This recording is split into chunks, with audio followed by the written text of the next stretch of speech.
mainit na balita mga kaboses ng masa, Attorney Glenn Chong hindi na nakapagtimpi at isiniwalat na ang mga tinatagong baho ni Kuting ng Norte, Liza Smugs at Tambaloslos. Dito nga natin makikita na wala na talagang kawala ang mga politiko na ito dahil hindi na nga sila tinatantanan ni Attorney Glenn Chong at talagang isisiwalat na ang katotohanan sa mga kabaluktutan na ginagawa nila sa ating pamahalaan, lalo na sa ligwak na pamumuno ni Kuting ng Norte. Dito nga natin makikita ang mga kabalbalan nila at walang awang pinagnanakawan pa ang taong bayan at hindi na nila ginagampanan ang kanilang mga tungkulin bilang mga opisyal ng ating bansang Pilipinas.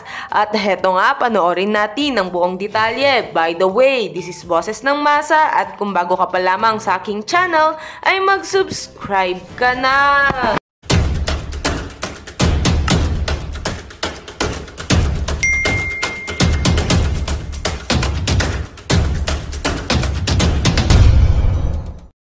So, siguro napanood din nyo ang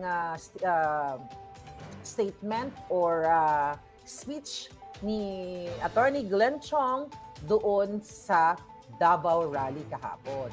Sobrang mainit dahil nga yung mga inimbitahang mga speakers yesterday ay iba-iba yung kanilang ang kanilang expertise. So kung si Spokes Harry Roque, ang kanyang expertise ay international relations, di ba?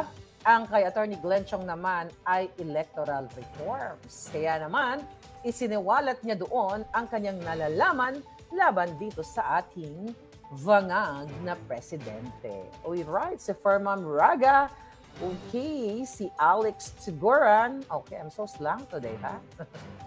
Si Jerry Partosa, okay, and of course, si Vi Noel Jim. So ngayong araw na ito ay mga palangga, dahil kailangan ang momentum natin ay hindi pa kakabog.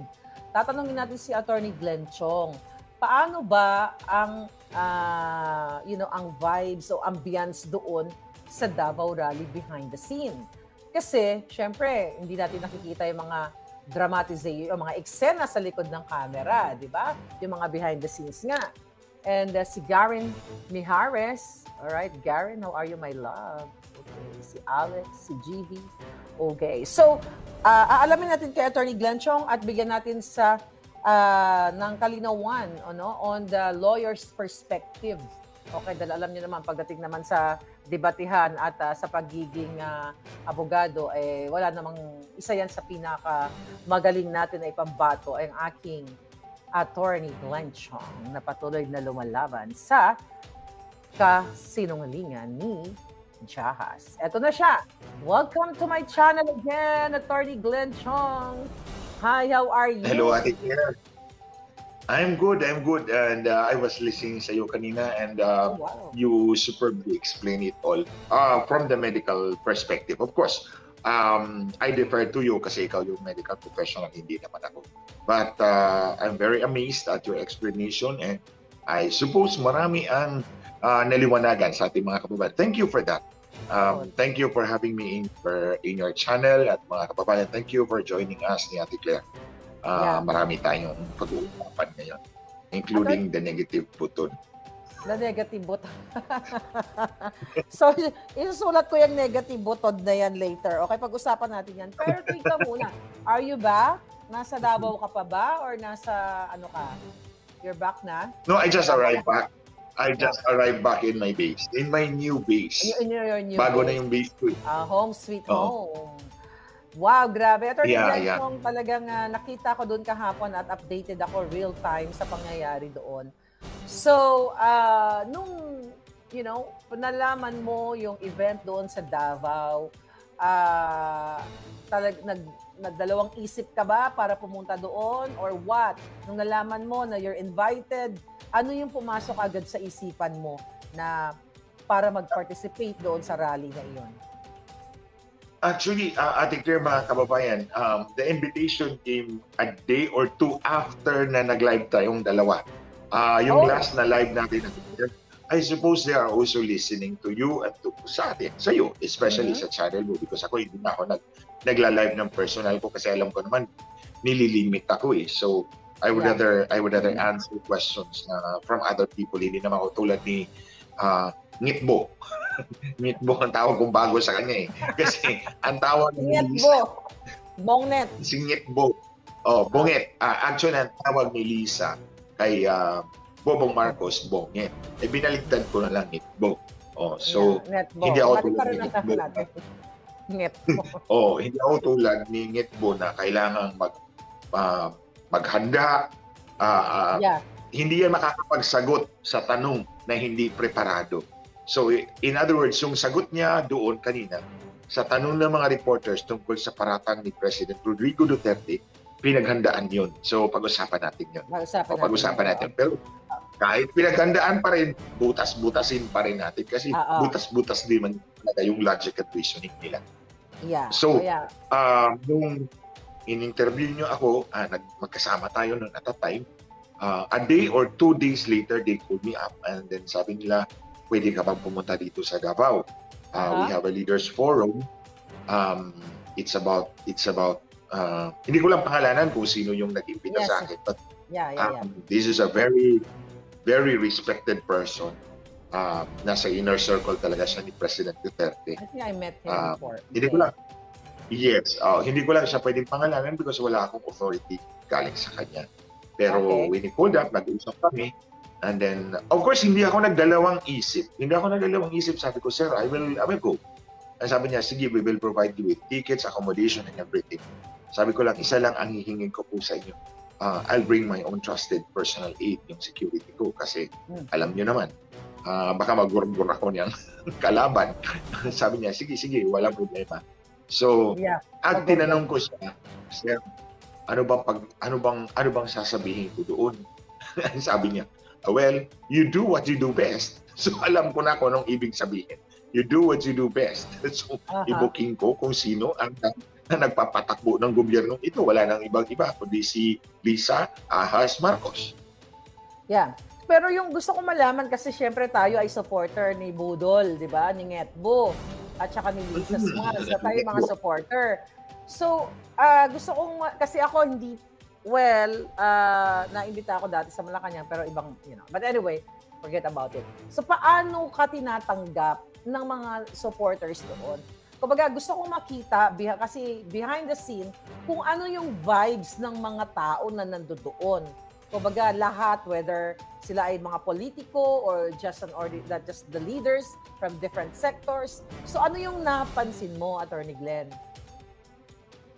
Unang-una, Ate Claire, mga kababayan, malaking diferensya yung how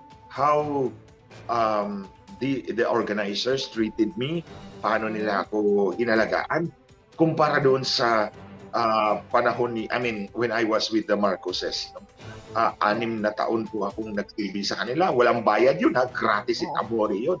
But I never felt that kind of yung very welcoming, pagpapahalaga sa iyo. So, I address this sa lahat ng mga loyalista. Nakikinig kayo, open up your mind, open up your eyes. Ibang-iba yung treatment na natanggap ko sa mga organizers dito sa rally doon sa Davao with President Rodrigo Duterte. Ibang-iba yun. Kaysa nung 6 na taon akong kasama ko itong 2 mag-asawang walang kwenta, makikita mo walang pagpapahalaga yun. Basta gamitin ka lang ng gusto.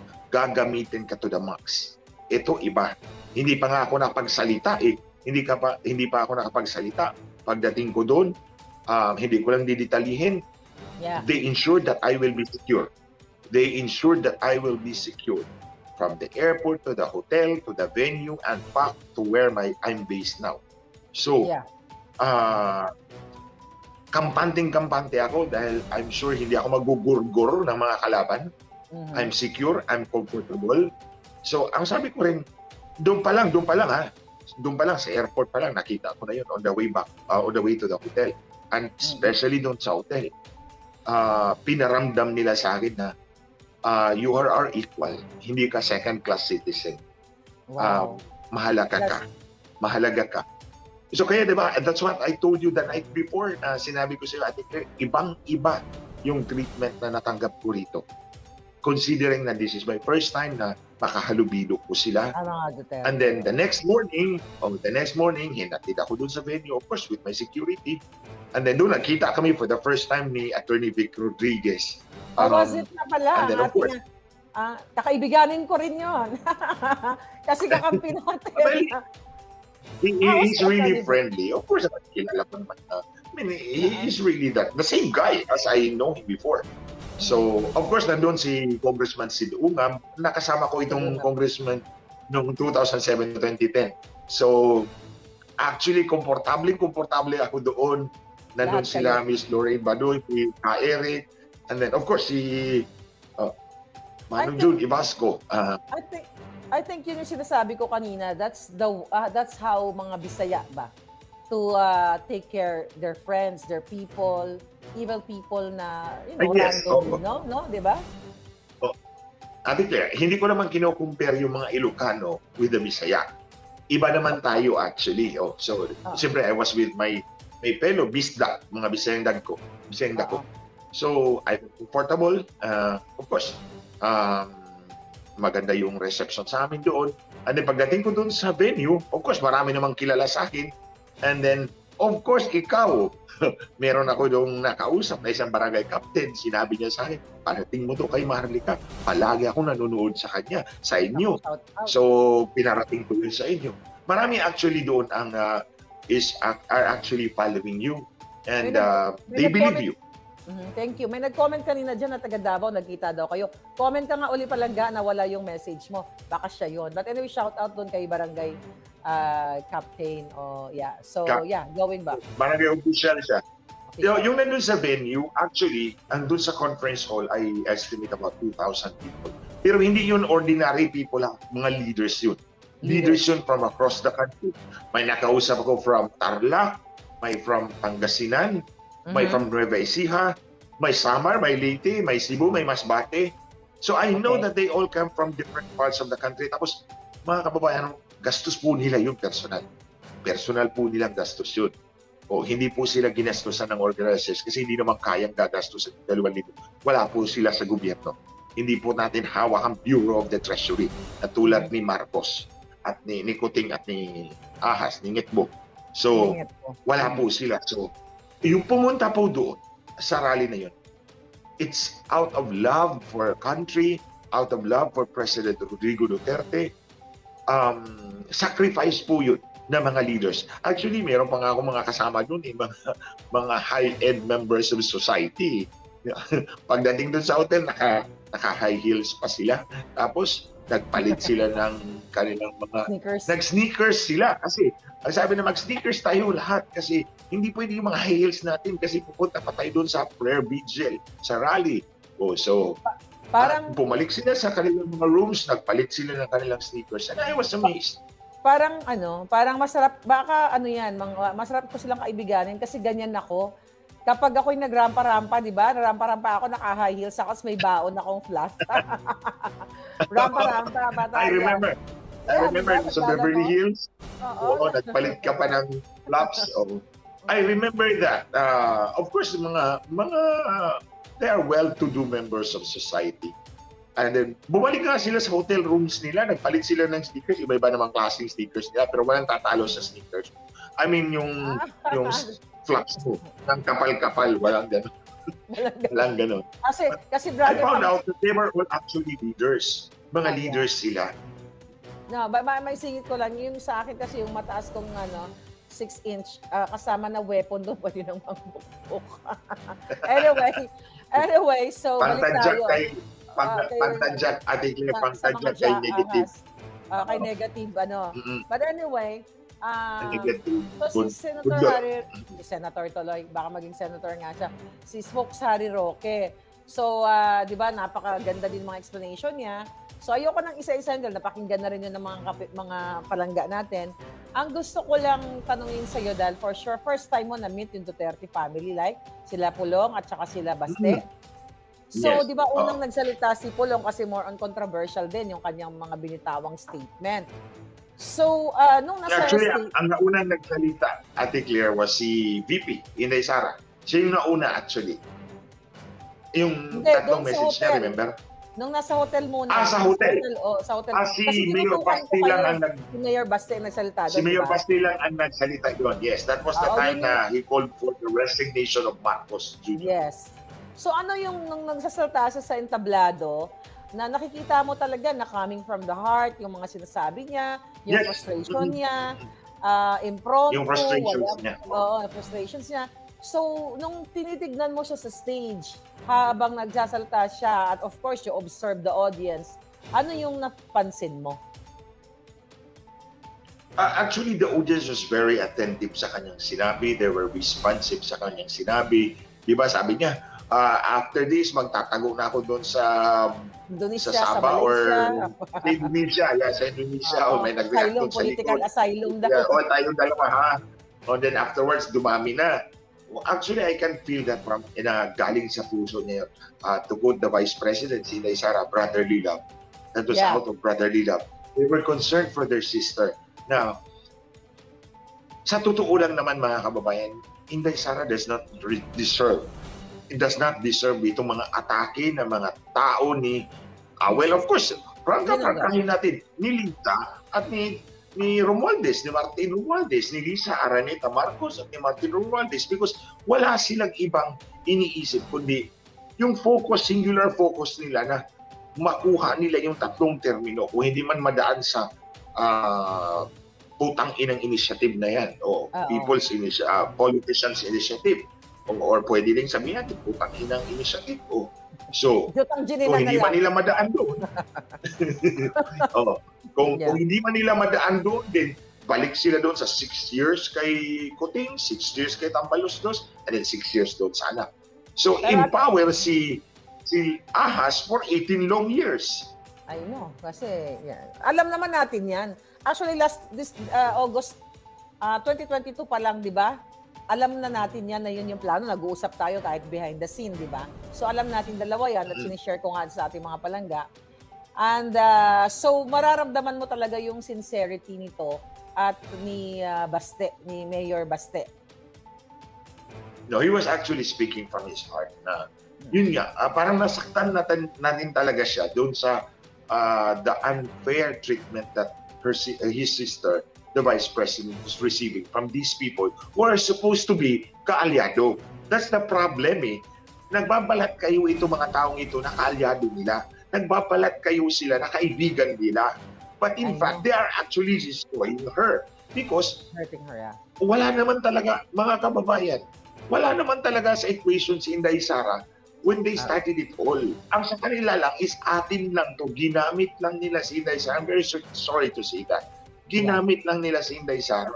Ginamit nila lahat ng Pilipino actually. Magamit nila. Well, of course, the most obvious victim here aside from the people is Inday Sara. Yes. Biktima si Inday Sara ng pamilyang ito. Hindi lang ako, hindi lang ikaw, hindi lang si SMNI, hindi lang si Xi Jinping, si Inday Sara biniktima at hindi lang tayong lahat actually biniktima ng pamilyang ito. Yeah. So, fast forward, si Pulong nagsalita din. 'Di ba? Napanood ko napigil yung put. Ganun niya. Nakakatawa talaga, you know? Tawa doon kay Pulong. Nakapagpigil siya di ba? Tawa ako ng tawa doon eh. So, di ba na-meet mo sila, syempre, yung family, nakita ko, nasa isang hilera kayo doon nakaupo. Ano yung, ako na-meet ko na rin si Pangulong Duterte, di ba, sa Malacanang, nayakap ko na siya. Although, very quick meeting, you know. Pero yung sa'yo, kasi parang casual lang, nakita ko kasi kinamayan mo siya. Ano yung sinabi mo nung nag-meet kayo? Ano kayo doon? Actually, I think mga kababayan, this is actually the second time I met the President up close and personal. I mean President, si Rodrigo Duterte. Because I don't recognize this one. The one sitting now, the one occupying the office, I don't recognize him as legitimately elected. Kasi, nakipag-usap na yung asawa sa Smartmatic na nagpapatakbo ng eleksyon. And I stand by my argument, my accusations. Matagal na. September 12 pa yan. Nasa affidavit ko yan, pinanumpaan ko yan. Hindi naman nila ako sinasagot.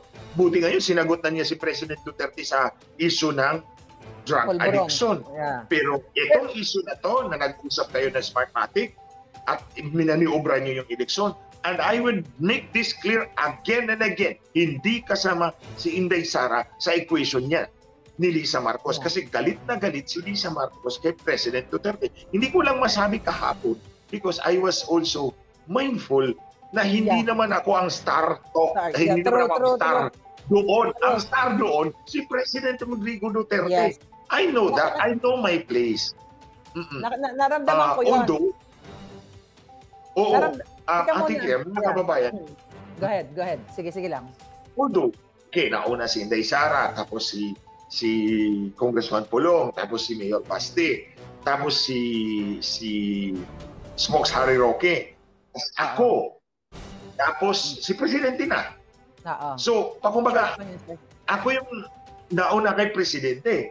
I mean, di ba, pag ganun, I mean, sabi ko, they're giving importance to what I'm going to say. But I'm not going to hold the President for long. Yes, It's yes. enough na sabi ko, Bisaya yun kasi sabi ni Bisaya. Manong Jun, Ibas ko magbisaya ka lang kasi lahat dito taga Davao, Bisaya. Sabi ko, no problem, magkakaintindihan naman tayo, pareho naman tayo ng lingwahe. Yeah. Although sabi ko, i-subtitle nyo na lang. Kinuha ko yun kay Mayor Baste. No, sinabi niya, i-subtitle nyo na lang kung hindi nyo maintindihan. Anyway, ang sinabi ko lang, binuking uli si Lisa Marcos na nag-usap at ang Smartmatic. But I would like to make it very clear. Doon sa hotel sinabi ko to, hindi kasama si Inday Sara dyan. Dahil galit si Lisa Marcos kay President Duterte dahil hindi inappoint si Ngitbo sa Department of Agriculture. Di ba?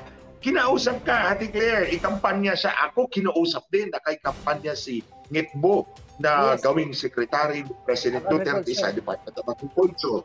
Yeah. O, naku po, kung naging secretary yun, mga kababayan, ng sibuyas, naging ginto nung panahon ni President Duterte.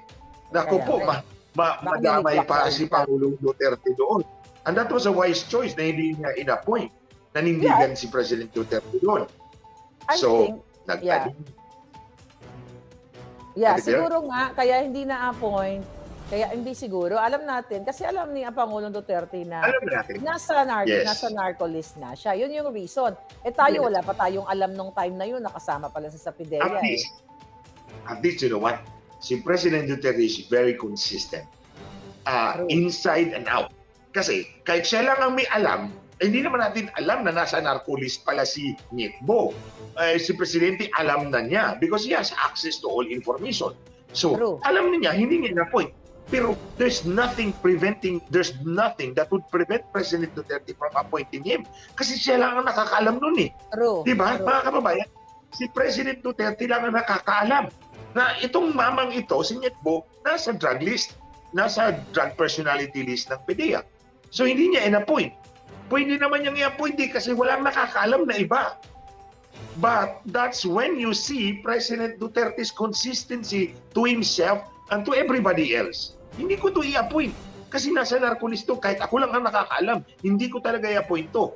Because he is consistent, he is truthful to himself and to the people. Yan si President Rodrigo Duterte. Ngayon pa lang natin nakikita yan. Pero at that time, of course, hindi ko naman kinampanya dahil hindi naman ako naniwala sa kanyang capacity. Of course, sa election, ibang bagay. Sa Department of Agriculture, ibang bagay. So, dyan nagtanim si Lisa Marcos ng galit kay President Duterte. Kaya ayaw na ayaw niya si Inday Sara at that time. So, nung nagmaniobra siya at ang may-ari ng Smartmatic, hindi niya sinama si Inday Sara. But then, si Inday Sara nanalo on her own right.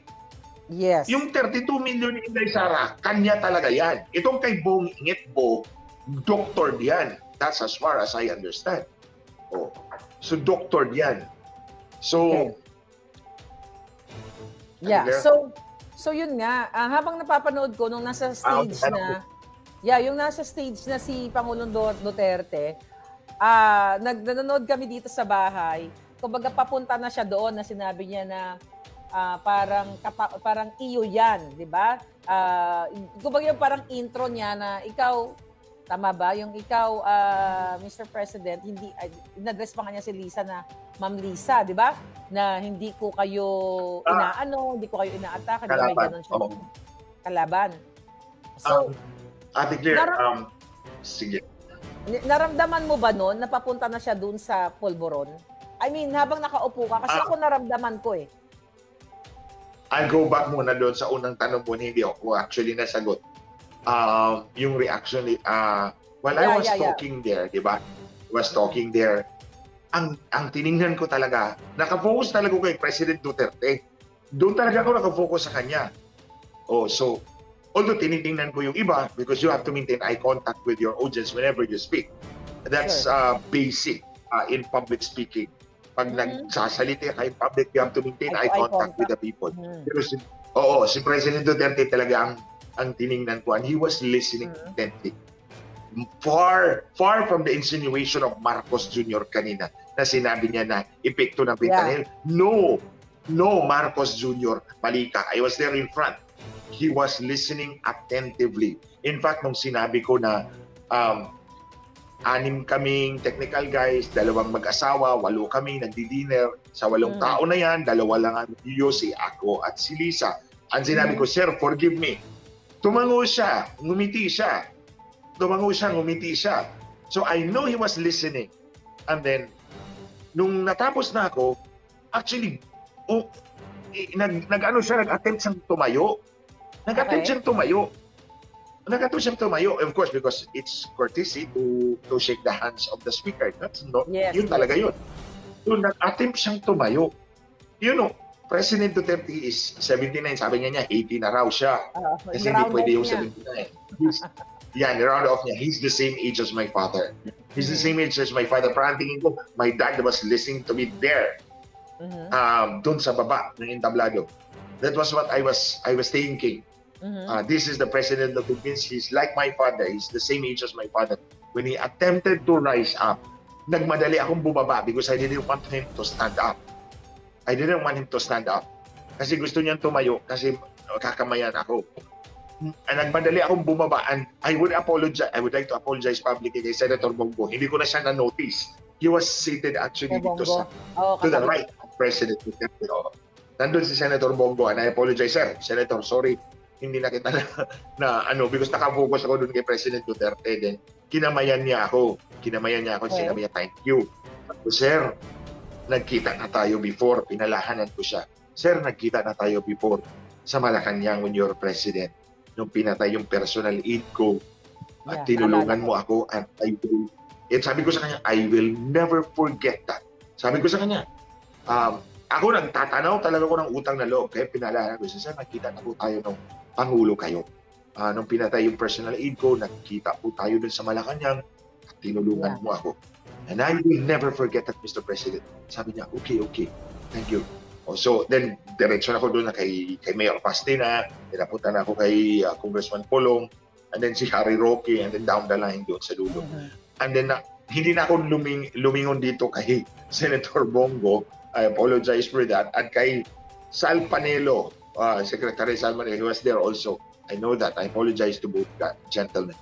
Hindi ko na. Tapos na-focus ako doon kay President Duterte. But ito lang mga kababayan. I never heard President Duterte mention Lisa Marcos before. I don't know. You can correct me. Kung nag-mention si President Duterte about Lisa Marcos. Wala. And I also did not hear him about Sandro Marcos. Hindi rin nag-mention si President Duterte. Pero, ni-mention ko yung 2 pangalan na yan doon sa aking speech just before him. Na sinabi ko, si Lisa Marcos ang nagpapatakbo ng gobyernong ito. Tau-tauhan lang si Bongbong Marcos.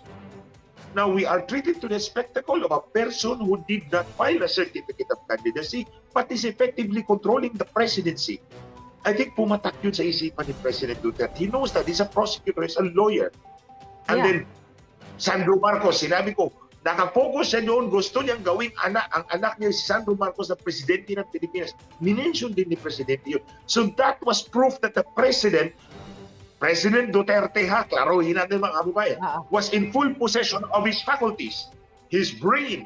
He was not hallucinating. Walang epekto ng fentanyl at the time. Walang epekto ng fentanyl because kung anong sinabi ko, nakinig siya. binalik uli niya. Of course, hindi na niya sinabi ni Glenn Chong. Yeah. Binalik uli niya. So, ibig sabihin, nakinig siya. He was in full possession of his faculties. He was in full possession of his brain and intellect.